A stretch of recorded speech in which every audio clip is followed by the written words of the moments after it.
Hello বন্ধুরা, সবাই কেমন আছো? আশা করি সবাই খুব ভালো আছো। দেখো আমরা কিন্তু বেরিয়ে পড়েছি মেয়ের নাচের ক্লাসে।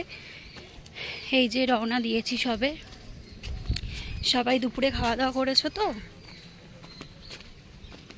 সবাই খাওয়া দাওয়া করেছো বলো?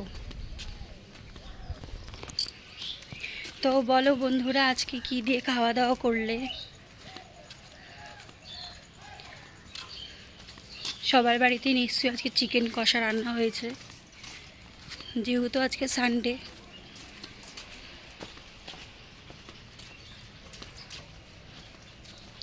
আমরা এখনো রাস্তায় আছি।